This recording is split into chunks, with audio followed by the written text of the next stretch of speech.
Hi, it's Steve Holland here from Bear Alley Books.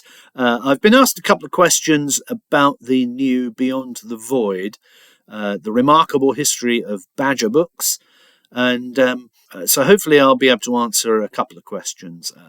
The first one's relatively easy. What was the inspiration to write the book?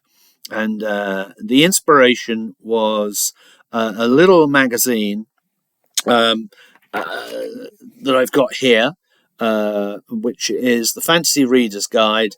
And this particular issue, there were only two, but this particular issue was a complete index and annotated commentary to the John Spencer fantasy publications 1950 to 1966. It was compiled by Mike Ashley. And Mike, I was in touch with when I was at school. This came out in August 1979. I was already in touch with Mike over a school project that I was working on, which was very much based on his history of science fiction magazines that I first spotted in Science Fiction Monthly.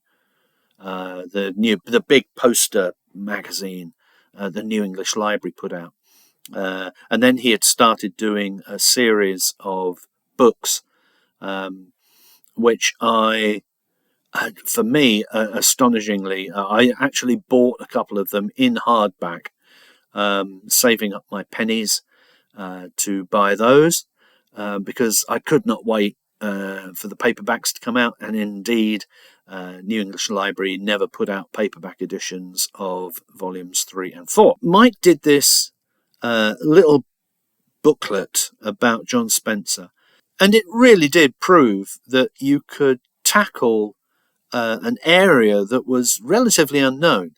All that was really known about John Spencer and the John Spencer publications and the later Badger books was that Lionel Fanthorpe had written a lot of them. Lionel is a remarkable man and a fantastic self-publicist. And he'd been at conventions, and I do remember I first met Lionel at the World Science Fiction Convention in Brighton, CCon 79, so 1979. Again, I was still at school at the time. Mike's booklet proved that you could tackle an area that was almost completely unknown and still tell a good story. What he did is he talked to some of the authors, people like Ted Tubb, Sid Bounds, and what he was able to do was to put together a detailed history of the magazines and the books, index them. There were some remarkable discoveries. For instance, one author was behind an awful lot of the short stories and behind the pen names.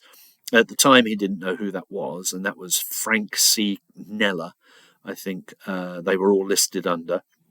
A little while later, I was able to compare the work of Frank Neller to that of John F. Watt, and found out that they were the same person, and John F. Watt was the author behind all of those pen names. I think he ended up writing a third or maybe even 2/3 of the science fiction magazines. So Mike Ashley's book was the grandfather of Beyond the Void, Badger Tracks being the father, which was an earlier version. But I'll talk about that in the next Ask Steve. Right, thanks very much.